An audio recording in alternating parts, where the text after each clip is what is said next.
La patience de notre Seigneur, c'est notre salut, dit la Bible.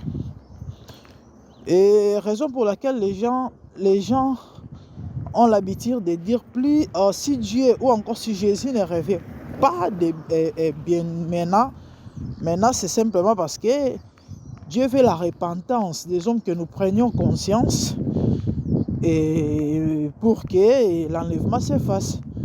Mais apparemment c'est le contraire, hein. Plus Jésus tarde, plus le mal s'accroît.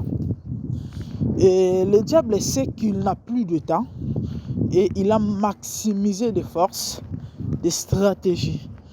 Il s'est déclenché, il a manifesté Kibo Satananaye et pour amener tout le monde, toute la création en enfer en fait.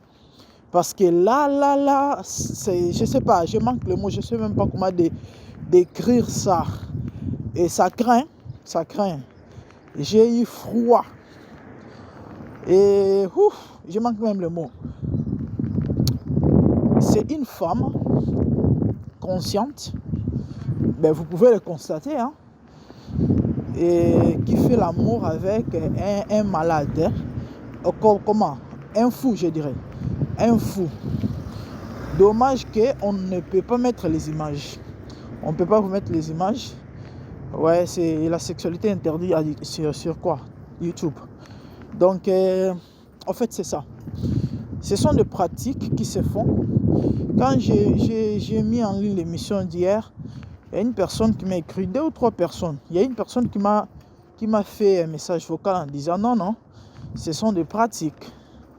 Ce sont des pratiques, donc c'est compliqué hein, avec tout ce qui se passe là, tout ça à cause de l'argent, de la notoriété, de la gloire, de tout ce que nous aimons. Oui, quelques mois passés, j'ai parlé sur le mystère de plusieurs sonorités. Les sonorités, c'est le son de tout ce que nous entendons qui nous emporte, qui nous emballe, l'argent, la gloire, les succès, la notoriété, l'élévation, tout ce que nous connaissons, tout ce que nous aimons. Et c'est vraiment triste et regrettable. Le mystère de plusieurs sonorités. Il y a un mystère dans tout ce que nous voyons. Comme j'avais dit l'autre fois, que 80% de l'argent qui circule dans le monde, c'est un argent sale. Et des fois, les gens nous contredisent en disant, vous voyez qu'il y a la sorcellerie partout, les sorciers partout. Donc, c'est compliqué. C'est vraiment compliqué. Franchement, je ne sais même pas quoi dire. Bien aimé, si je fais cette émission, c'est pour rappeler à un enfant de Dieu, c'est pour rappeler à un chrétien que l'enlèvement peut prendre place n'importe quand. Donc, tu as tout intérêt d'être prêt. Oui, souviens-toi de l'histoire des 10 femmes vierges et folles, des 10 vierges. Ah voilà, souviens-toi de l'histoire des 10 vierges. Il y avait des folles, il y avait des sages.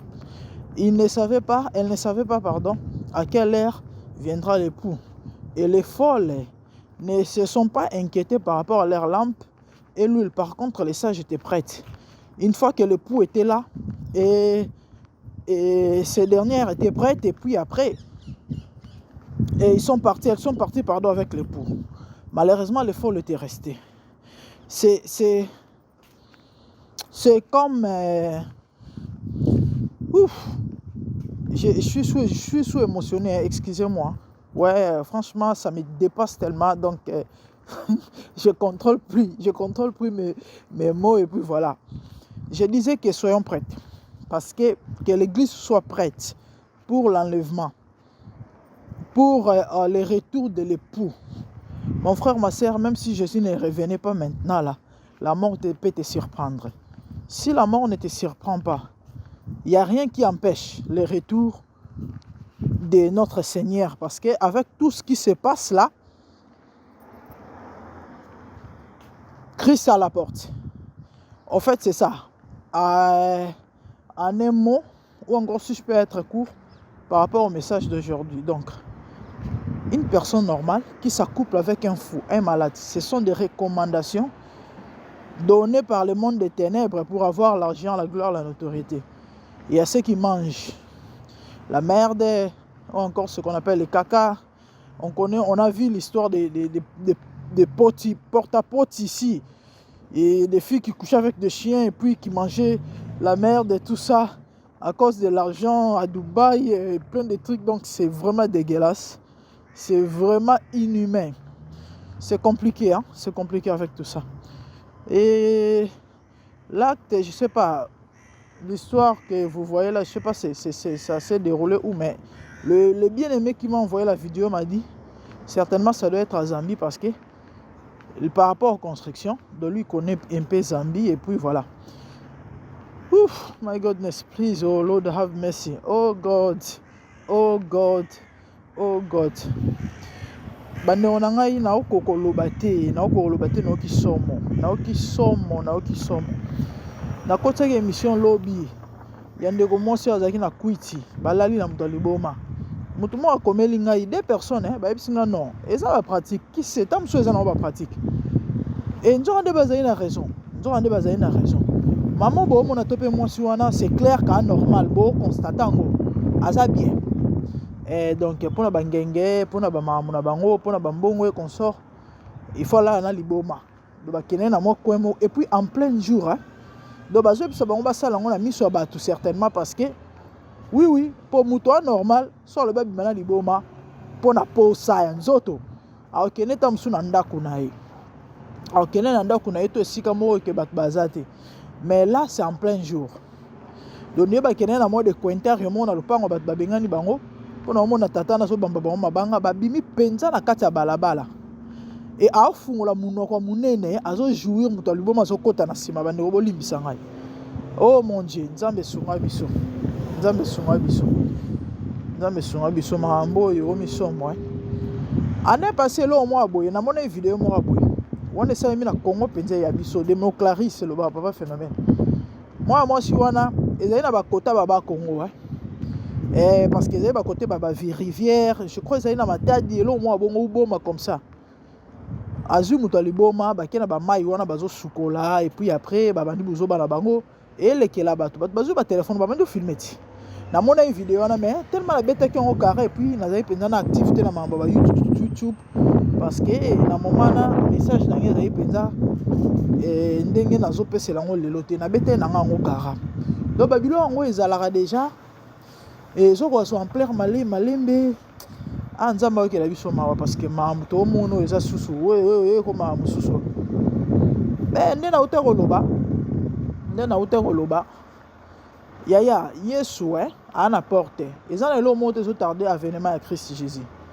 Ce qui lui surprendre yote enlèvement ko salema anytime so enlèvement salimi sikote lui ko surprendre parce que tout le monde a ba mort brisque ba jeune ba okufa kala ezai po mona ebembe ya elenge ezaki difficile ngana longo Afrique na ba 16 ans na ndimite na mona ta bibembe 5 ya ba jeune. C'est vrai, na lobité que ba jeune ba okufa te kala to bana mais c'était très difficile. Pourquoi? Parce que tant on ma kelra mutu atina mutu tena mokili po ya kufa na 5 ans na 17 ans na 23 ans te atina mutu na sena moi na mission. Tu dois accomplir cette mission avant zonge pa na ye. C'est vrai ça na ba peut-être ba pe na mission moko oyo eza déterminé ou encore ya mukuse ako kene na peut-être musuna ba quarantaine cinquantaine d'âge mais eza ebelete. La Bible est claire par rapport à ça. Moïse Azolo va prendre à compter nos jours afin que nous appliquions notre cœur à la sagesse. C'est quoi la sagesse? La Bible me dit que la crainte de l'Éternel c'est le commencement de la sagesse. Donc Moïse voulait simplement dire que pendant que nos jours sont comptés sur la terre, aide-nous à te craindre. Pourquoi? Parce que muto omona nzambe zaka ozo bange, muto banga nzambe ta omona nzambe te. Muto banga nzambe ta omona nzambe te. Ndeko na ngai, ta la vie à mukuse. Muto ko saote. Moi, je me rappelle, dans la troisième maternelle, c'était comme hier. Dans un événement, esprit prophétique, déjà, moi, j'ai des images claires dans mon esprit. J'avais 5 ans d'âge. J'ai plus de 35 ans. Mais c'est comme, on dirait qu'à lobby, on est lobby, mais plus de 30 ans s'écoulés. Donc, il y a une vie à Moukouse. Ce qui veut dire 61 ans, on peut calater. Qui sait? Ce qui est pas comme ils ont galaté. Parce que maman, maman, Nzambe, Kolo, papa, Sunga Biso. Bande honanga eba sexuel na moi makasi. En fait, c'est ça avec les diables. Pendant bateau bakenda koluka ba gloire, ba mbongo, na ba nini, na ba ngambo mususu. Ba piéger bateau. Okana ba Facebook, bomona ba message. Sans conséquence. Et si tu veux avoir les richesses aujourd'hui, demain, maman est là. Nana kosio. Nana kosio mutokela mokile za nzambe. Alors que l'homme vivra la sueur de son front. Muto kosa yote que il y a une place moko oyo ba pesa rambongo ya gratuit sans conséquence, sans sacrifice, sans eloko muto koso tende ba piège ba ozo la bato. Et tant okende kuna eza mutambo. Ya mutambo, so basi bazui yo ba zui na piège osane. Oh bino balobaki bote trop tard.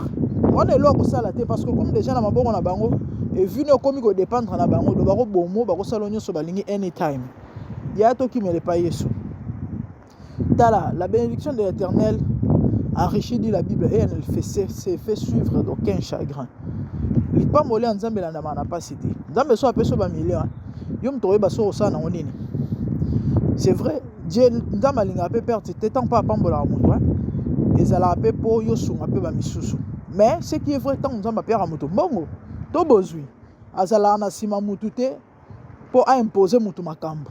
OK, atiki la mutu choix libre mais c'est pas le cas et pas moyenne. Et puis Nzamba pambola mutu na ba condition ya ba boyete o.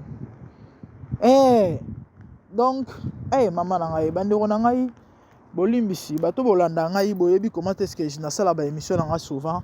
Mais là vous pouvez remarquer que on dirait na okoloba te, on dirait na okoloba bien te, on dirait na assez émotion, na assez choc. Pour comprendre parce que et ça linga somme en fait makambo. Et ça linga somme. Bref, pour na sa mukuse. Bandeko na ngai. Na okabat baloba ya Nzambe umelaka. Te Nzambe umelaka te. Sauf que Nzambe apesa ande eloko na ngonga na yango. La Bible dit il fait toutes choses belles en son temps. Ce qui moment au pambo me koki Nzambe opesa a opambola, OK? Ce qui est koki te a opiate. Ce qui est vrai, Dieu avant de te donner à son temps pour préparer. Pourquoi? Parce que Nzambe a perdu.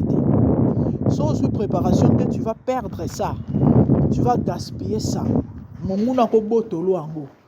Mais par contre, sans une préparation, on va même protéger les pamboli wana. Il y a un moment Nzambe avant pambola moto a préparer à moto. Nous on place votre balobate Nzambe umelate. Et ya ande na ngonga nango. OK? Siko bisiko zo lungo kende kuna umelate. Malheureusement kuna ne boko imposer au makambo. Kuna ba imposer au makambo. Au monde Nzambe Nzambe ba principe. Satan pas à Satan azape na ba principe na ye. Pour yépe asala yo bolamu, il faut olanda pe ba principe na ye. Ce que ba principe à diable ezala le contraire na oyo ya Nzambe. Nzambe ibisi je suis. Sur olingi succès, olingi réussite, olingi gloire, olingi élévation. Tangara makomi nanga ou encore yokara ngai parce que la parole de Dieu c'est Dieu lui-même qui te parle. Peut pratiquer yango. Vous comprendre? Pratiquer yango. Mama kobanga Nzambe. Kotosa Nzambe, ko honorer Nzambe, ko sala volonté Nzambe. Ko luka Nzambe, ko sambela, ko tanga Bible et ezanzelo Nzamba pambolelaka. Et puis otie ba mayele ndenge ezala kaka ya koyeba eloko nini ekopesa yo mbongo, eloko nini ekopesa kimia ainsi de suite. Et tout ça et yaka na ba orientation to même la directive à moningo mosanto. OK? Si ko pas na satana ba ko imposer le contraire à mambo Nzambe atindaka. O ezali bosoto suir parce que chez Dieu c'est la sainteté. Nzambe alinga mbindote o siko satana eza suir eza soni et salité. Yango bo monitor lobela mamba ba bolumbu on ba mitakala bo mono ba mutakaliser tiktokers bazongi si basali baje mabe. Mais bato ne ba comprendre te. Bato ba comprendre te. Que le Seigneur vraiment nous aide. Que le Seigneur nous aide. Bande onanga Yesu azonga. Yesu azonga. To milengele. Message na kina pesa yo eza yango wana. Yo na ndimeli Yesu tendimela. Yo sambela to po kenda église. To wa conscient que Nzamba azali mais ozwi yango na no sérieux te c'est le moment parce que Mikolo ezo ya lobi ya mabe, hein? Avec tout ce qui se passe, avec tout ce que nous voyons, parce que masumu matsanzambe mafuta. Bino boyebi lisolo Sodome et Gomorrhe. Masumu matsanzambe mafuta. Un bon matin, so pe na butu, so pe na pokwa moko, bokaka boum. Bamsu bakei, bamsu batikali. Mama yo ozala be papa yo ozala mi bongisa milengele yo. Bande on atiki bino. Et abonnez-vous. Likez, partagez. Tout na biso na suka. Et naozanga na maloba oloba parce que naoki somo tellement et pardon. Nzamba pambola bino.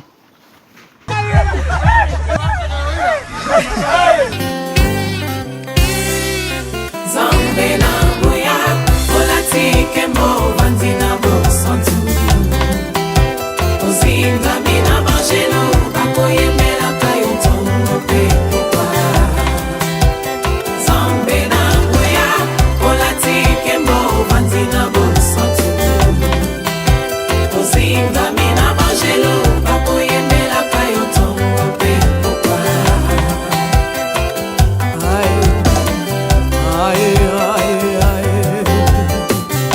Santu ozali zambe na bomoi papa, ozali zambe na bomoi yawe, ozali kondi oyo esimba bomoi nanga, ozali zambe oyo abikisa maladi, nakokende wapi nzambe soki na yo te, likolo evangelo na yo yawe, mabele nyatelo na yo, ozali zambe, ozali zambe.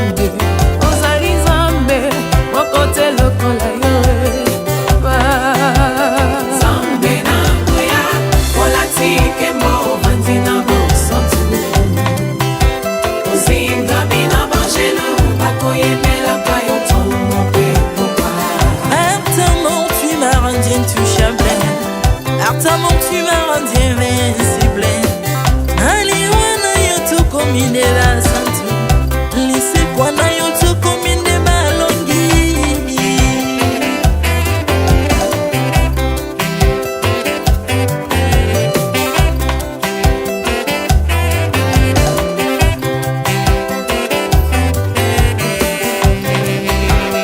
Zambe na boya, olatike mo vandina bo.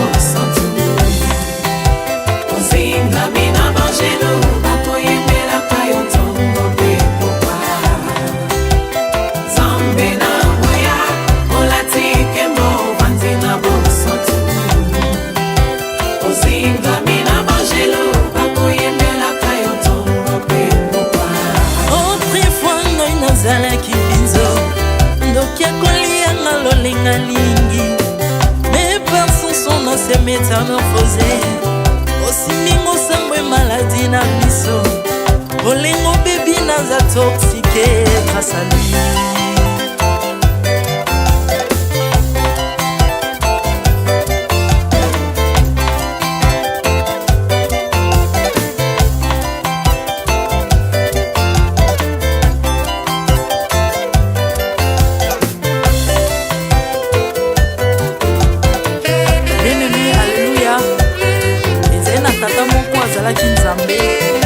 Tango akufi badepsine balobi keno akosekwa akonzamba bakristo pasi alors ko bafacilite lisekwa na ye bakunda ye mutu libanda otanga kolamuka abimaki lingala moko mais comme nzambe na biso alinga kokambola gloire na moto te lobi nango na ntongo baya kokuta bangulu basepelisa mutu ya nzambe na bango yango bien aimé bato na bakoma oyo biso dolera ngulu te po milimo mobe ekotaka na ngulu. So bino boliaka ngulu te po milimo mabe ekota na ngulu bomelaka mai te po milimo mabe ekotaka na mai yango tokumbisa nzambe po akufa asekwa avandi na ngulu ya tata mpona kointercede mpo na ngai.